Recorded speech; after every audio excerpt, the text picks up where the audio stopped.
In the news tonight,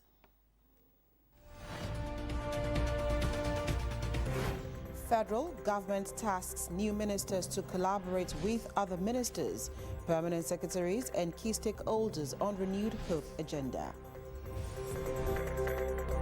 Inspector General of Police Kayode Egbetokun condemns alleged extortions by corrupt officers, declares zero tolerance policy for corruption and misconducts. Governor Babajide Sanwo-Olu hosts Kenya High Commissioner Isaac Parashina, seeks deeper bilateral relations. On the foreign scene, U.S. President-elect Donald Trump promises mass deportation of illegal migrants from the United States at any cost. Details in a moment.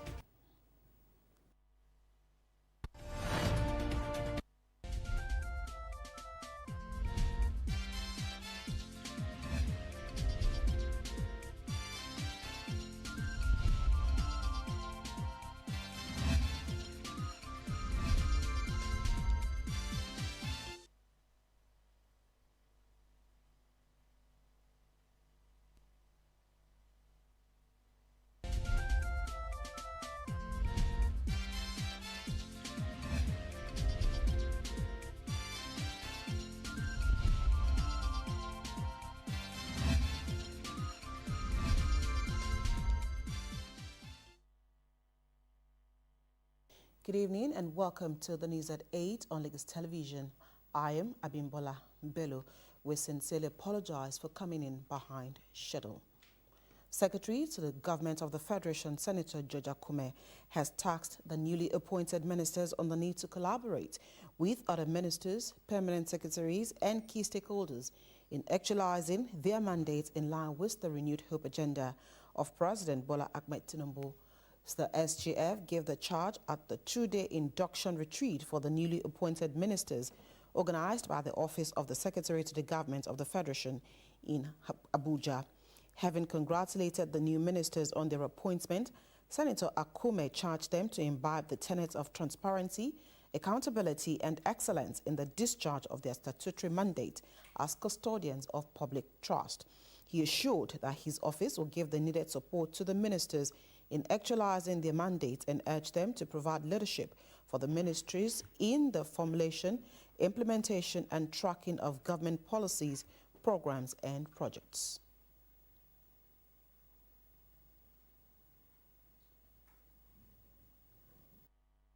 Permanent secretaries, Accountant General of the Federation. Let me use this opportunity to once again extend my warmest congratulations on your appointment as ministers of the Federal Republic of Nigeria, which is both a high honor and an immense responsibility. As ministers in your respective ministries, the President has entrusted you with the mandate of driving the administration's renewed hope agenda for development, stability and growth in your sector. This retreat is therefore designed to equip you with the insights, tools and guidance necessary for effective performance in your new roles. It provides a platform. Didi Esther Wilson Jack, OON, enjoined the new ministers to collaborate with the permanent secretaries in the actualization of their respective mandates. She further encouraged them to take advantage of the ongoing reforms in the Federal Civil Service, especially the Federal Civil Service Strategy Implementation Plan 2021 to 2025, and ensure that their ministries are up to date on its implementation. Other speakers at the retreat advised the new ministers to imbibe discretion in handling sensitive government documents so as to undermine the security of the country. The Deputy Speaker of the House of Representatives, Benjamin Kalu, has requested data on Nigerians displaced by natural disasters as well as those affected in neighboring countries. Kalu made this request during a visit by the Federal Commissioner of the National Commission for Refugees, Migrants and IDPs, Tijani Ahmed. He emphasized the importance of having a comprehensive report to assess the impact of climate-induced displacement, which will help guide the budgeting process. Kalu urged the Commission to allocate funds for needs analysis and called for increased budgetary support to aid internally displaced persons affected by natural disasters. He also set a 2-week deadline for the report, emphasizing its importance for legislative oversight. In his response, Tijani Ahmed appealed for more funding to enable the Commission meet its mandate and address the growing needs of displaced communities across Nigeria. And here in Lagos, the Kenyan government has plans of establishing its consulate in the state. The High Commissioner of the Republic of Kenya to Nigeria, Isaac Parashina, made known the intention of his country during a courtesy call on Governor Babajide Sanwo-Olu at the Lagos House Marina, seeking mutual interest among both parties. Magwejusu reports. The High Commissioner of the Republic of Kenya to Nigeria, Isaac Parashina, is here at Lagos House Marina to cement the existing relationship between both countries. Parashina applauded Lagos as not just an economic hub for establishing relationships, but also home to many Kenyans, adding that the idea of establishing its consulate in Lagos will solidify cordial diplomatic and bilateral relations. The idea of Kenya is to establish a consulate here, which we graciously got the approval of the government some time back. As a country, we recognize that Lagos, as I've said, is a major economic hub, and recently there have been quite a lot of debate amongst a few of my friends who have threatened me that Lagos has occupied the space of Kenya in terms of its GDP in Africa. So we used to pride ourselves as number 4, but I hear now Lagos has threatened to get us off. Pan-Africanist in outlook and in leadership. We see the African Renaissance as part of the things that we both need to carry. You in the eastern part of Africa, we in the western part of Africa, and indeed Kenya has earned its rightful place as not just a destination of choice. It has also earned, a place of economic, development, strength. The Kenyan High Commissioner to Nigeria, while commending Governor Babajide Sanwo-Olu for achievement of his administration, asked for more beneficial collaborations with the state, especially among the teeming youths. Our engagement will be around how we can grow ideas together, what we can learn from each other in areas of mutual interest. Kenya is very interested to understand how devolution works, and especially in the urban context. So where Your Excellency, you'll find that you need the support of Kenya, you need our partnership, you need our collaboration in terms of even exchange programs. We are open to that. I see a deliberate call to action that we all need to do. We cannot sit back and expect, people from the West and other developed countries to come and help. We are closer to each other. Things that we can share, with each other. We also want to make this place, a tourism hub. What Nairobi doesn't have in terms of, the Atlantic or the ocean, which Mombasa have. We have it in Lagos. We've got 183 kilometers of, clear, beach line that we can also push, on the tourism side. Governor Babajide Sanwo-Olu, who notes similarities between both nations, also identifies some challenges in urban development. We've also learned, a lot, talking about challenges in developed cities like this. Yes, it comes with its own inherent challenges of, traffic management, waste management, slum, and blighted areas, regeneration blighted areas. It comes with a few security challenges, you know, and pressure on infrastructure, you know. So these are some of the major things that that one has to contain. But we also need to continue to encourage, you know, slow down in, you know, into urban, you know, migration, so that, you know, we also can have even development. The governor expressed the need to explore more and allow free citizens' engagements between the two countries with assurance of more collaborations. Ogbejosu, LTV News. Pupils of Oyewole Primary School, the alma mater of the Speaker of the Lagos State House of Assembly, Right Honorable Mudashiru Obasa, were treated to a special time as Mr. Speaker marked his 52nd birthday. Honorable Obasa, during the celebration, advised the pupils to be good ambassadors of the society. Olatudo Yusuf reports.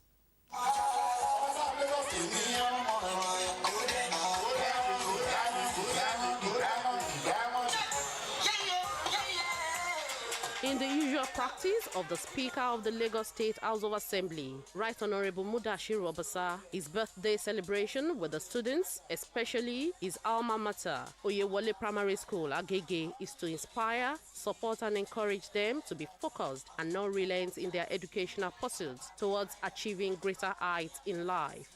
Joining in the celebration are other members of the Assembly, teachers and parents. I know the people of Agege will be proud of you. When we were coming, we saw this bridge here, this Agege bridge. And if we could recall about 4 years, 5 years, 6 years, 7 years, 8 years ago, go and look at the documentary. Look at Agege 8 years ago, and come and look at Agege today. Then we know how Agege used to be. Go and look at the inner streets. You will see construction in the morning, in the afternoon, in the evening, in the night, courtesy of Mr. Speaker. I wish you happy birthday. And this is a way of a unique way of celebrating your birthday today by bringing the children together for them to see that there is reward for hard work. There is reward for them to learn very well, to study very well while in school. Speaker, he has gone through primary school, secondary school, university, and he is a man that is too thoughtful, that he remembers his humble beginning, that once upon a time, he was like you. And if I get the story and history right, his primary school is here. Sir, we really thank you for coming back. I hope one of these days you will feel that you feel like a speaker. As a birthday gift, the remaining 39 members of the House of Assembly donated free computers to the Speaker's alma mater and 2 other schools. They also presented a check of 5 million naira and scholarship to Aminat Alege, a 12-year-old girl who lost an eyesight to police tear gas. Thrilled by the gifts and support, the Speaker also offered financial support to pupils and students in the 20 local government and 6 educational districts of the state. He urged them to be dedicated to their studies, work hard, practice integrity, and not be discouraged by their parents' financial conditions. It's all about them, you know, it's not about the celebration. It's to encourage them. It's not about inspiring them, you know, to have a dream, to be determined, be focused and dedicated to what they are doing now. You know, they can become whatever they choose to become. It's not about their parents. My parent is poor, my father is this. It's unnecessary. It's all about you, what you determine, what you dream of, what you can do, and this is just to encourage them. You know, I started from here, so if I can become this, so many people can do more than I've done. So that is the essence. It was indeed a fun-filled day for the Speaker and the children as they were entertained by songs from Adekunle Temitope and Akode Abolore, popularly known as Small Doctor and Nice respectively. Olatudo Yusuf, LTV News. As a way of demonstrating shared commitment to strengthening Nigeria's education sector, the Minister of Education, Dr. Tunji Alausa, has hosted the Senate Committee on Tertiary Institutions and TET Fund, led by Senator Muntari Dandutse, on an oversight visit focused on advancing initiatives across tertiary institutions. The session was aimed at assessing ongoing programs and develop strategic solutions to tackle key challenges from curriculum enhancement to the allocation of critical infrastructure funding. Dr. Lausa underscored the ministry's commitment to enhancing Nigeria's educational foundation in alignment with President Bola Ahmed Tinubu's vision. He highlighted the importance of science, technology, engineering, and mathematics (STEM) as priority areas critical to building a skilled workforce capable of driving Nigeria's economic transformation. Chairman of the Senate Committee, Senator Muntari Danduti, acknowledged the importance of the collaborative approach, noting that the committee's role extends beyond oversight to include advocacy for stronger global partnerships.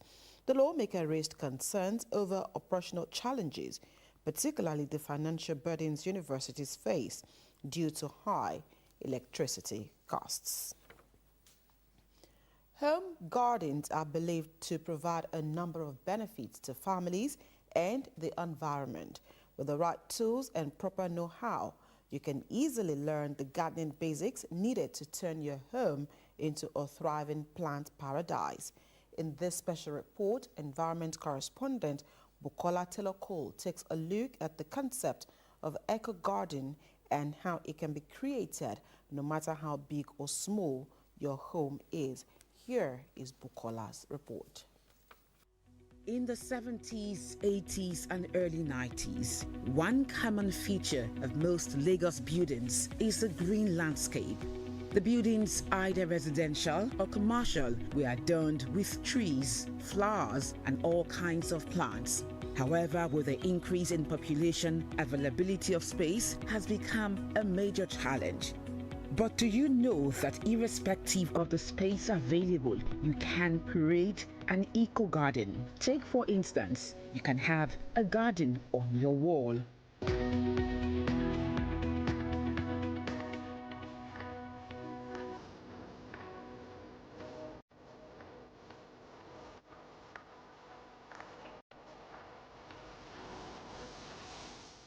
So many people, we have different kinds of spaces. Sometimes we say, oh, it's too small. Even me, I felt, oh, I've cemented all my walls and my ground and I don't have space. But when I looked at it, I said, oh, so I could plant a banana in a bowl. They said, yes. So you could plant lemon tree in a container. So container farming. And then we did yam in a container as well. So that gave me the strength to carry on. The concept of eco-garden is to repurpose and recycle waste materials into something beautiful and more valuable than its original state. Having an eco-garden in your home has several benefits. The eco-garden is a pharmacy. Almost every disease, you can use the leaves from any of these plants, even to nurse the plants themselves. You get to choose what you want to plant in your eco garden. So like me, I'm choosing to plant what I can eat and what is of economic value that does the body well. Cancer-free life. Even that I'm now planting things that when mosquitoes smell them, they will move, like lemongrass, like a lemon tree, like rosemary plants, snake plants, and spider plants. Mosquitoes don't like them. So as we're planting them all around, we are finding that we're having less mosquitoes. To fertilize the plants, waste from the kitchen are turned into valuable organic matters. This is a compost tumbler. It's Nigerian made. From what you can see, this is a common chemical container. So basically, all the cuttings from the garden, we put it inside with a bit of moisture and sand. And of course, you know, in sand we have earthworm. The earthworm will eat on it, biodegrade it under heat. So of course, because of rain, we cover it. So even if there is water inside it, the water is almost like liquid fertilizer. We get the water out and use it to feed our plants. So at the end of the day, this becomes sand after like 3 months, and we use it to plant other things. It is a time for us to invest in nature It's a time for us to invest in the planet. If there's no planet, then there's no us. Climate change is the single biggest threat facing humanity. To deal with it, we must be intentional and deliberate. So no matter how small your space is, you can create an eco-garden just like this. And together, we will preserve the environment for generations to come. From Bagada Phase 2, I am Bukola Taylor Cole, reporting for Lagos Television News. I bet that is an eye-opener to you viewers. Still ahead. Inspector General of Police Kayode Egbetokun condemns alleged extortions by corrupt officers, declares zero-tolerance policy for corruption and misconduct. That's in a moment.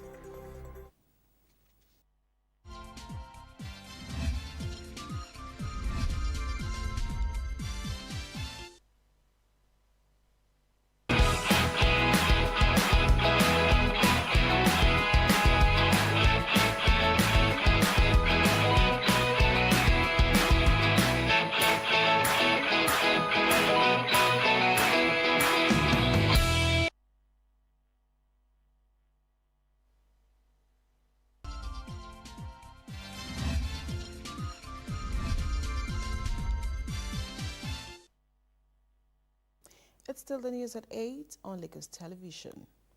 The Attorney General of the Federation and Minister of Justice Lateef Fagbemi has justified the treason charge instituted against some minors who participated in the recent #EndBad Governance protest that was held across the country. The AGF, who maintains that no law in the country forbids the prosecution of minors, said President Bola Tinubu's decision to terminate further proceedings on the case brought against the teenagers was purely on compassionate grounds. Recall that the Federal High Court in Abuja had last Tuesday struck out 2 separate treason charges that were preferred against 119 persons arrested and detained for participating in the nationwide protest held between August 1 and 10, 2024. The cases were terminated after the AGF, acting at the behest of President Tinubu, withdrew the charges that were originally brought before the court by the Nigeria Police Force. 4 of the accused minors, who were between the ages of 14 and 17, collapsed in court before the charge could be read to them. The Inspector General of Police, IGP Kayode Egbetokun, has condemned alleged extortions by some officers of the force in some areas within the country, most especially the extant case involving some officers of the Zone 16 Zonal Headquarters, Yenagoa, Bayelsa State. The officers were alleged of extorting the sum of 10 million naira from a group of young Nigerians. The money has been recovered through the efforts of the new Assistant Inspector General of Police in charge of Zone 16, and the affected officers have since been detained and subjected to orderly room trial. The Nigeria Police Force maintains a zero-tolerance policy for any act of corruption and police misconduct, as the force takes every allegation of extortion and abuse of office extremely serious.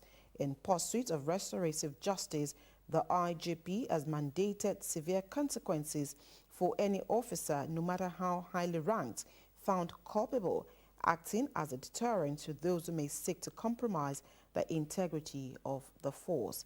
Meanwhile, a statement from the force public relations officer, Olumuyiwa Adejobi, says in order to guarantee that officers within the force receive adequate training in child care and protection, the IGP has rescheduled a workshop with all heads of police investigative units to take place on Monday, November 11th, 2024. The workshop will not only focus on enhancing technical capabilities, but also emphasize the essential ethical principles when dealing with sensitive cases in order to have a child-friendly police system in Nigeria. Now to some political matters. Political parties and candidates in Ondo State have signed a peace accord ahead of the 16th November governorship election. The signing, which took place today at the International Culture and Event Center in Akure, the state capital, was organized by the National Peace Committee, led by former head of state Abdulsalam Abubakar. Some of the parties present at the signing of the peace accord include the All Progressives Congress, People's Democratic Party, Labour Party, Action Democratic Party, and Zenith Labour Party.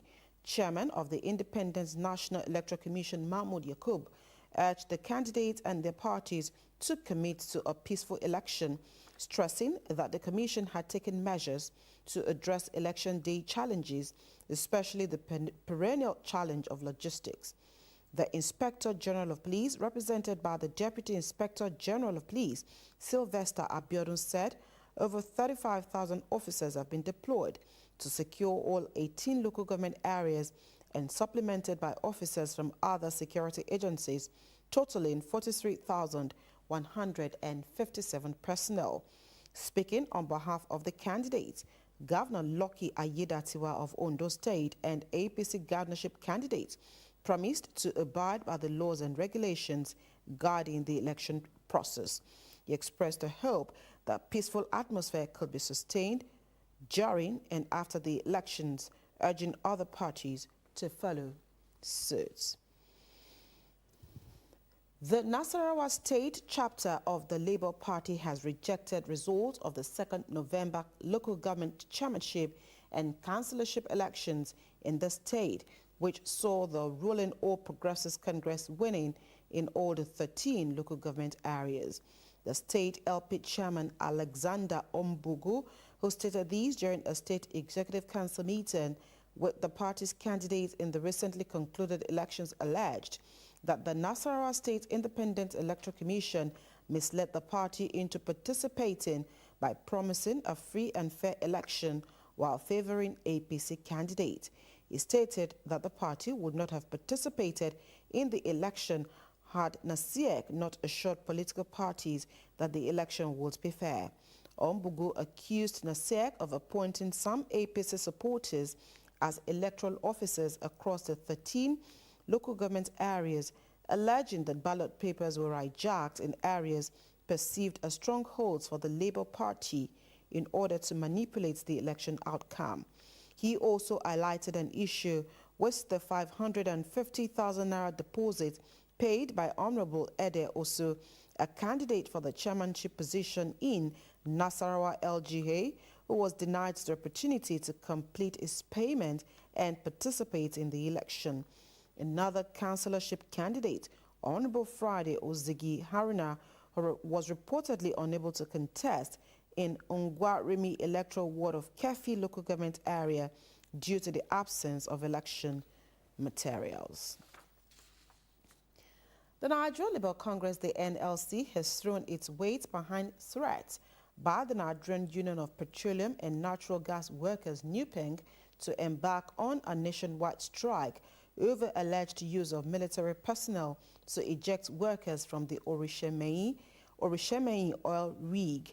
A statement signed by the NLC President Joe Ajero condemned the allegation against the military by the oil workers, adding that it stands solidly behind NUPENG. Ajero's reaction follows a lingering industrial dispute between owners of the Orishemei oil rig and NUPENG over alleged breach of the agreement freely entered into by the two parties. NUPENG had earlier in the week petitioned the federal government and warned of the consequences of using military personnel and others to evacuate or eject its members and cited employers refusing to honor agreements freely entered into by parties. Following the incident, NUPENG threatened to declare a nationwide strike if the government failed to call both the management of the oil rig and the security personnel involved to order. The Federal Road Safety Commission, the FRSC, has called on travelers to report reckless driving on roads to reduce accidents during the 2024 Ember months. The Commission made the call as it concluded a series of activities for its nationwide Ember Month sensitization campaigns by the Plateau State Command tagged "Speak Up Against Dangerous Driving. Crashes kill more passengers than drivers." Speaking at the flag-off ceremony, Sector Commander of the FRSC in the state, Maxwell Plateau, emphasized the need for behavioral change among drivers, stressing that passengers have the right to a safe drive and encourage them to caution drivers who violate road rules. Plateau State Governor Caleb Mutfwang commended the FRSC for the good work it is doing to sanitize the nation's roads and reduce road traffic rushes and clearance of obstructions on the roads. The State Chairman of the National Union of Road Transport Workers, Yakubu Daliop, said the union will do everything possible to support road safety efforts in the state. He disclosed that the NURTW had mapped strategies in that regard, including setting up a task force to ensure that any vehicle loading at their parks is fully inspected and also ensure that the tires are good enough for the journey. The Nigerian Safety Investigation Bureau, the NSIB, says the black box flight data recorder, the FDR, or cockpit voice recorder, the CVR, of the Sikorsky SK-76 helicopter had been recovered. Recall that on October 24, the ill-fated aircraft operated by East Wind Aviation and hired by the Nigerian National Petroleum Corporation (NNPC) Limited nosedived in Rivers State. 2 weeks after the tragic incident, NSIB Director of Public Affairs and Family Assistance Bimbo Oladeji said the black box had been retrieved. She said the devices were found in collaboration with search and recovery partners, the NNPC, NIMASA, and the Nigerian Navy and Hydrodive. By analyzing data from the devices, investigators can piece together events leading up to the crash and identify its cause. Back here in Lagos, 100 fish farmers in the Ikorodu division have benefited from the 2024 fish training and empowerment program to enhance food security in the state.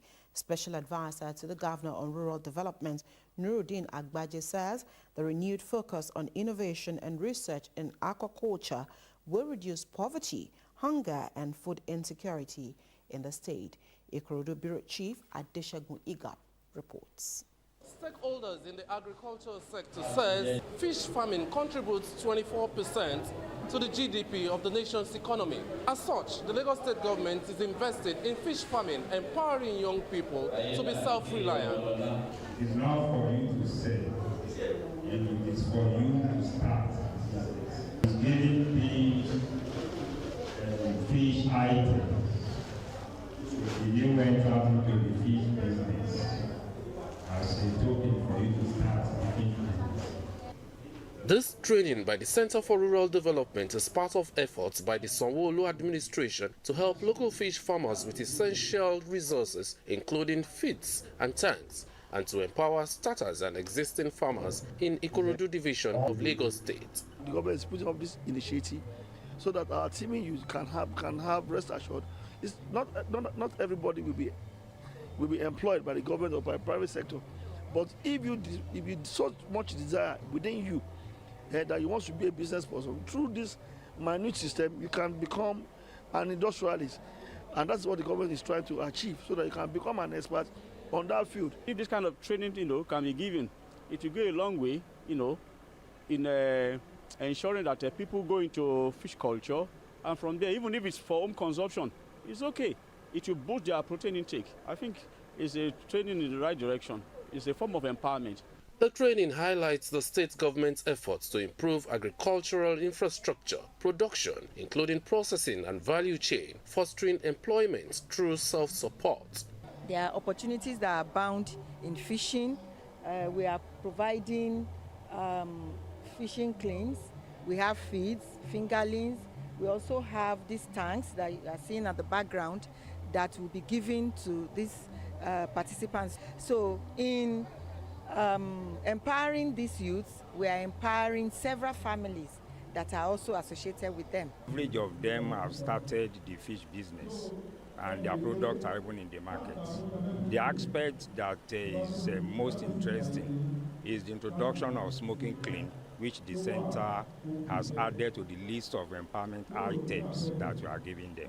Fish farmers in Badagry, Ekpe, Lagos Island also benefited from the training during the year with the theme Empowering the Youth for Self-Reliance and Sustainable Socio-Economic Development. I am now self-reliant by learning this skill, and I promise by the time we come back again, maybe next year, I will have gotten a very big farm to empower myself. And it's not just empowering myself, I will seize the opportunity to empower others too. This training and empowerment will ensure a sustainable system for fish farmers to thrive and contribute to the state's food supply chain.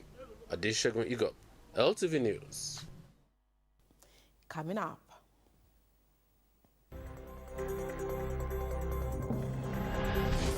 Lagos State government set to bridge 4,000 megawatts power shortfall from the national grid through gas-fired power plants. That's in business news. Stay with us.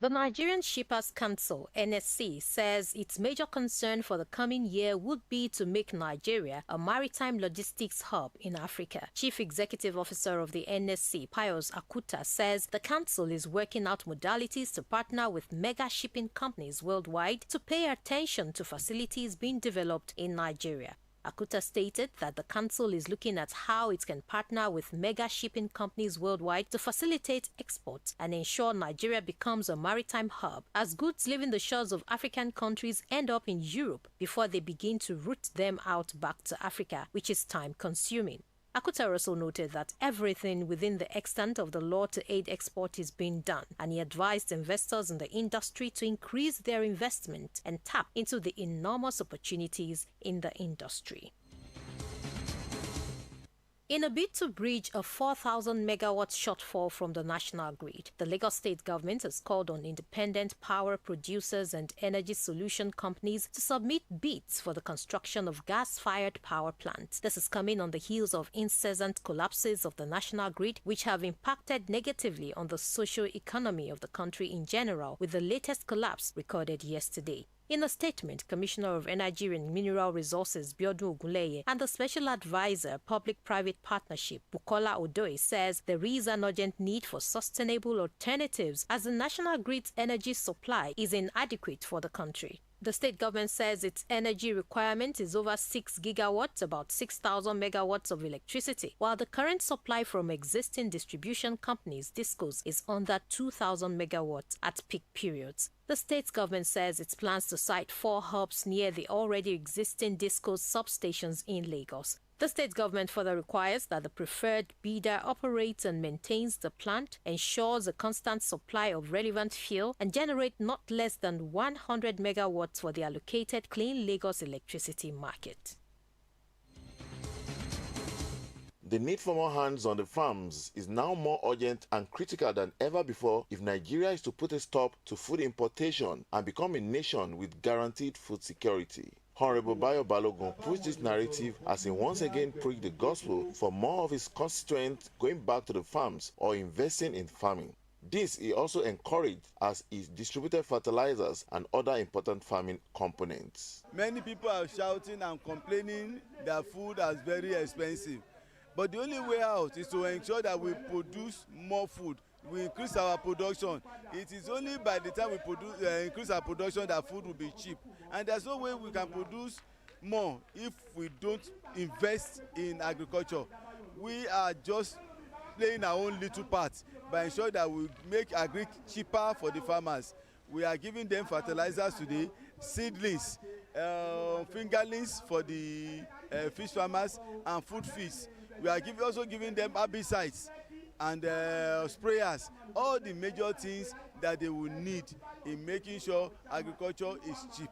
member Lagos State House of Assembly Ibejuleki 1 and others added their voice to the clarion call for more participation in farming. This is not the first one. About 3 months ago, I was there again to witness the first distribution of fertilizers and other farming equipment anchored by our MHR.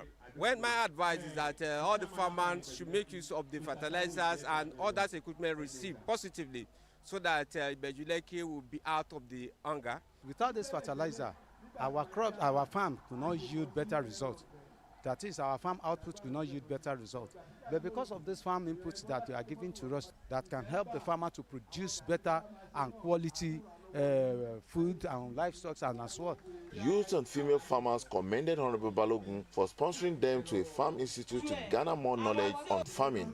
They urged him and others to invest more in mechanized farming in order to attract youths into the farming business. At that institute that we went for training, we find out that majority of what we need to help ourselves as a farmer in Ibejuleki local government is what we have in that area, and we will appreciate if we can have that opportunity in our local government. We have women in agric in Ibejuleki. A lot of us are ready to venture into agriculture, so government should please help us to have much women, to encourage us to do much better. Food security in the state and country can only be guaranteed by investing in mechanized farming, creating farm settlements, and ensuring adequate infrastructure around such settlements.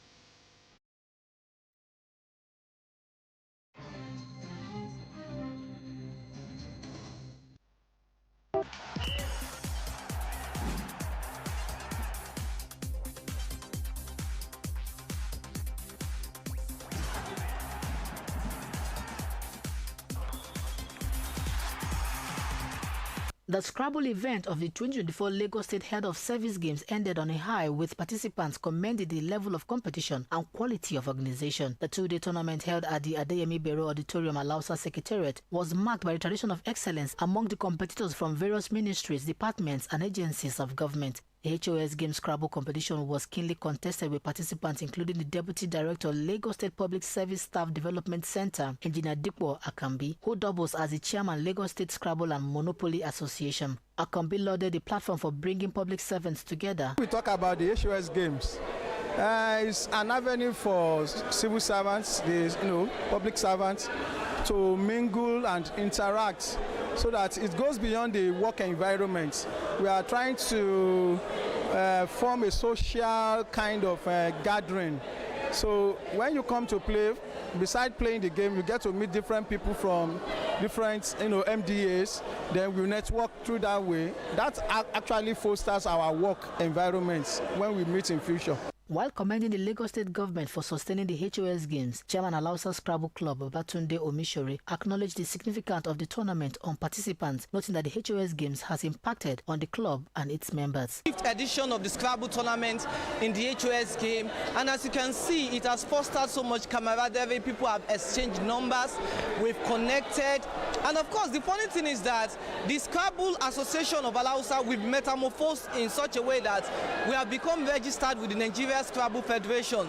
If the HOS game has not started, we would not have had a community and would not have been able to grow and to be able to become a recognized body. And so it is beautiful, it is great. An event of this magnitude, over the years, it's been in existence and it's been running consecutively. So I'll give kudos to the head of service for running this back to back.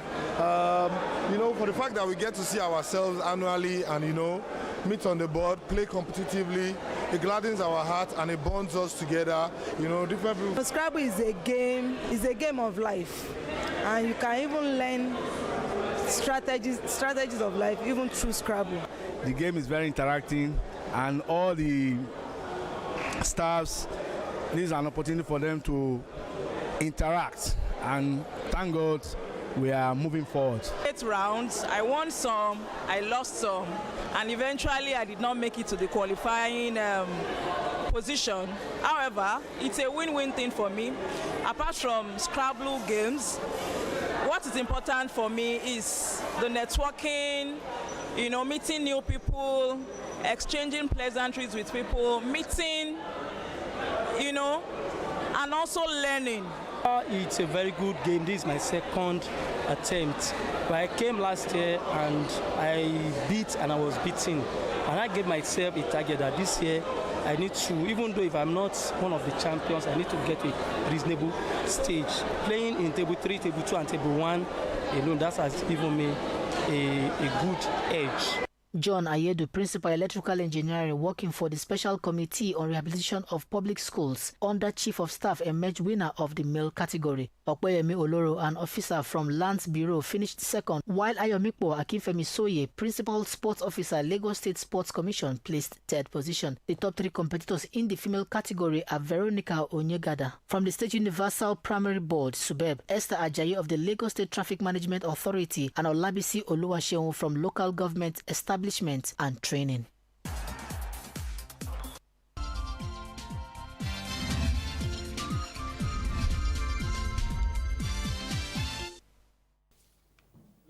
And in foreign news, U.S. President-elect Donald Trump has promised mass deportation of people who do not have legal permission to be in the United States.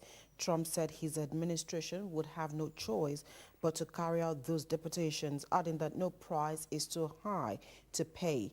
He said if a U.S. administration was able to legally move ahead with plans for mass deportations, authorities will still have to contend with enormous logistical challenges. Controversial raids on work sites that were carried out during the Trump administration were suspended in 2021. Deportations of people arrested in the U.S. interior, as opposed to those at the border, hovered at between 100,000 for a decade, after peaking at over 200,000 during the early years of the Obama administration.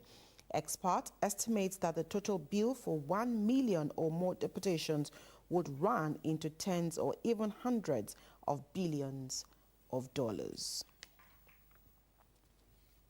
Before we say a good night, another look at the top stories.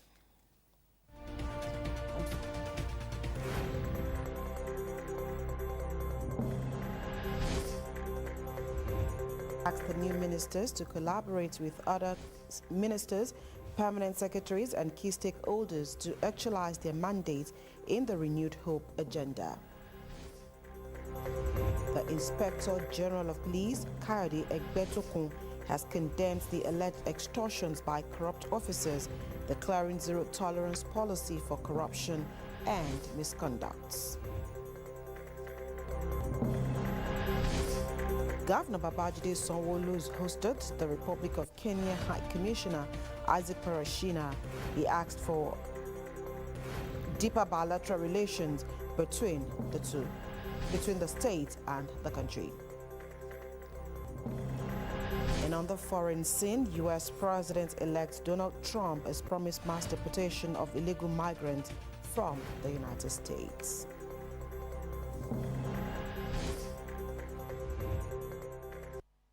On our pattern shot tonight, when you give joy to others, you get more joy in return.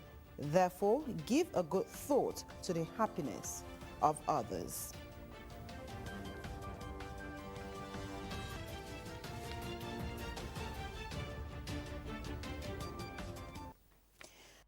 Remember to call the toll-free line 767 and 112 in case of emergencies. And for more news, connect with Lagos Television on our social media platforms. Thank you for watching the news at 8. Join us again at 10 for a wrap-up. I am Abimbola Bello.